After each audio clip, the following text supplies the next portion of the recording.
வணக்கம். காலில் விழுந்து அழுத விஜய். செப்டம்பர் 27ஆம் தேதி விஜய் பிரச்சாரத்தின் போது கூட்ட நெரிசலில் சிக்கி 41 பேர் இறந்து போன சம்பவத்துக்கு விஜயால் அங்கே போய் பார்க்க முடியல காரணத்துக்காக, அதாவது விஜய் தரப்பில் என்ன சொல்கிறாங்கன்னா, நாங்கள் மண்டபம் கிடைக்கல, போலீஸ் அனுமதி கொடுக்கல, காவல்துறையிலேருந்து அனுமதி கொடுக்கல, அதனால் உங்களை வந்து சந்திக்க முடியாமல் சூழ்நிலையில் இருக்கிறங்கிற காரணத்தினால அவங்கள வந்து இங்கே சந்திக்க ஏற்பாடு பண்ணியிருந்தாங்க. யார் 41 குடும்பங்களும் விஜய் வந்து சந்திக்கிறதுக்கு ஏற்பாடு பண்ணியிருந்தாங்க. அதுபோலவே நேற்று வந்து சந்திச்சிருந்துருக்காங்க. விஜய் வந்து சந்திச்சிருக்காங்க மாமல்லபுரத்தில், சென்னையில் மாமல்லபுரத்தில் வச்சு சந்திச்சிருக்காங்க. விஜய் வந்து போய் பார்த்துருக்குறாங்க. ஒவ்வொருத்தரையும் தனித்தனியாக பார்த்து சந்திச்சிருக்காங்க. ஒவ்வொரு குடும்பங்களையும் தனித்தனியாக பார்த்து சந்திச்சிருக்கிறாரு. போன வேகத்திலே அவர் வந்து இந்த மாதிரி நடந்த சம்பவத்துக்கு நான் மன்னிப்பு கேட்டுக்கிறேன் அப்படின்ட்டு காலில் விழுந்து அழுததாட்டு நான் சொல்லலை, அவங்களே பேட்டி கொடுத்துருக்குறாங்க. நீங்கள் செய்திகளில் பார்த்துருப்பீங்க, வலைவழிகளில் பார்த்துருப்பீங்க. எங்கள் காலில் விழுந்து அழுதார், இந்த துக்கத்தை என்னால் ஈடுகட்டவே முடியாது, இது நான் பெரிய மன வருத்தத்தில் இருக்கிறேன் அப்படி இப்படின்னு சொல்லி காலில் விழுந்து அழுதார் அப்படின்னு சொல்கிறாங்க. வேறு என்ன சொன்னார்னா, இந்த மாதிரி உங்களுக்கு வேறு என்ன உதவினாலும் நான் செய்கிறதுக்கு தயாராக இருக்கிறேன், எதுனாலும் நீங்கள் தயக்கப்படாமல் கேட்கலாம் என்கிட்ட அப்படின்னு சொன்னதால் சொல்லியிருக்கிறாங்க.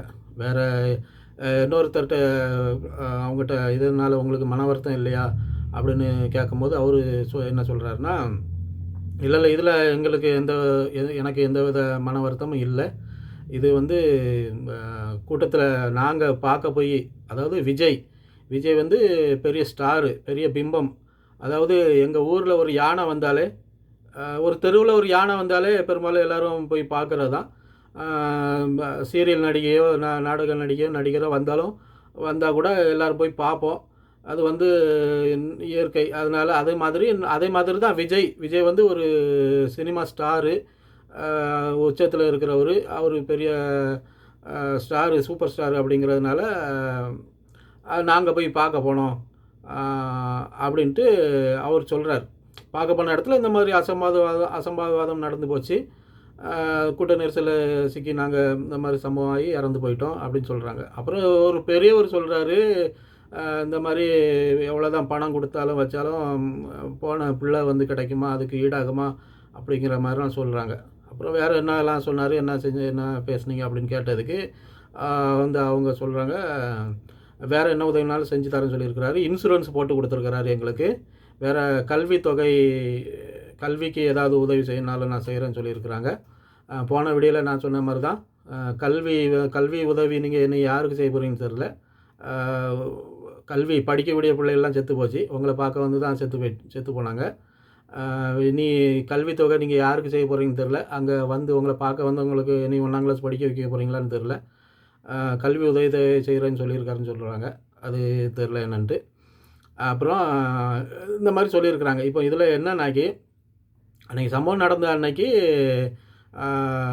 பொதுச் செயலாளர் புஷி ஆனந்த், அப்போ ஆதவ் அர்ஜுனா, ஜான் ஆரோக்கியசாமி இவங்கெல்லாம் என்ன சொன்னாங்கன்னா, அங்கே சதி நடந்து போச்சு, கூட்டத்தில் வந்து சமூக விரோதிகள் பூந்துட்டாங்க, திமுககாரங்க பூந்துட்டாங்க, ஆசிட்டு வச்சு ஊற்றுனாங்க, கத்தி கொண்டு மிரட்டினாங்க அப்படி இப்படின்ட்டு ரொம்ப, அதனால தான் இந்த மாதிரி நெரிசல் ஏற்பட்டு 41 பேரும் இறந்துட்டதாட்டு அவங்க வந்து சொல்லியிருந்தாங்க. அதாவது அப்புறம் அங்கே மதுரைக்கோட்டில் போயிட்டு என்ன சொன்னாங்கன்னாக்கி, இந்த மாதிரி இது வந்து ஒரு விபத்து, எல்லா கட்சிக்காரங்களாக தான் சொன்னாங்க, இது ஒரு விபத்து, அதனால் இதுக்கு எங்களுக்கு சம்மந்தம் இல்லை, நீங்கள் வழக்கை வந்து சிபிஐக்கு மாற்றுங்க அப்படின்ட்டு அவங்க சொல்கிறாங்க. இங்கே என்ன சொல்கிறாங்க, வெளியே என்ன சொல்கிறாங்கனாக்கி, உள்ளுக்க திமுககாரங்க பூந்துட்டாங்க, கத்தி வச்சு மிரட்டினாங்க, ஆசிட் ஊற்றுனாங்கன்ட்டு, அங்கே கோர்ட்டில் இது ஒரு விபத்து அப்படிங்கிற மாதிரி அவங்க பேசியிருக்காங்க.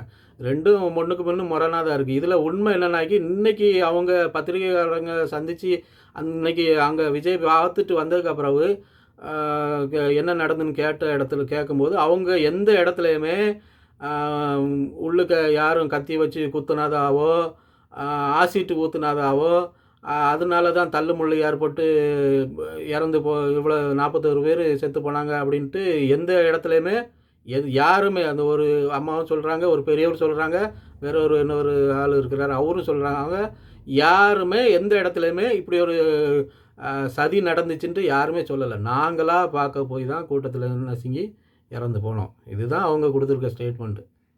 இப்படி தான் சொல்லியிருக்கிறாங்க. இப்போ நான் என்ன சொல்ல வரேன்னா, விஜய் ஐயா, விஜய் சார், தலைவர், தவைக்க தலைவர் விஜய் அவர்களே, நீங்கள் எங்கே இருந்தீங்க? நீங்களே சொல்லிட்டு தான் வந்தீங்க. உச்சத்தை விட்டுட்டு நான் வந்திருக்கிறேன், உங்களுக்காக வந்திருக்கிறேன்ட்டு. அந்த உச்சம் இப்போ எங்கே போச்சு பார்த்தீங்களா? எங்கே வந்து நிப்பாட்டிட்டாங்க பார்த்தீங்களா அவங்கள? டாக்டர் படத்தில் சொல்லுவாங்க, டாக்டர் படத்தில் கிளைமேக்ஸில் ஒரு காமெடி வரும், எங்கே ஒன்று நிறுத்திருக்க பார்த்தியா அப்படிங்கிற மாதிரி. அது மாதிரி புஸ்ஸி ஆனந்து, ஜானு ஆரோக்கியசாமி, ஆதவ அர்ச்சனா, இந்த 3 பேரும் உங்களை எங்கே ஒன்று நிறுத்திட்டாங்க பார்த்தீங்களா?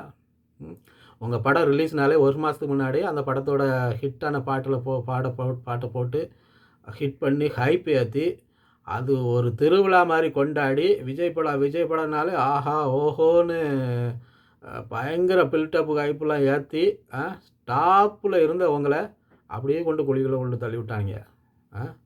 பார்த்தீங்களா? எங்கே இருந்தீங்க, எங்கே வந்துருக்கீங்க? காலில் விழுந்து கதற அளவுக்கு கொண்டு விட்டாங்க கூட இருக்கிறவங்க. அதனால் நான் சொன்ன மாதிரி தான், போன வீடியோவில் சொன்ன மாதிரி தான், பேசாமல் பேக் அடிச்சிருங்க. தலைவர் ரஜினிகாந்த் பேக் அடித்த மாதிரி நீங்களும் பேக் அடிச்சிருங்க.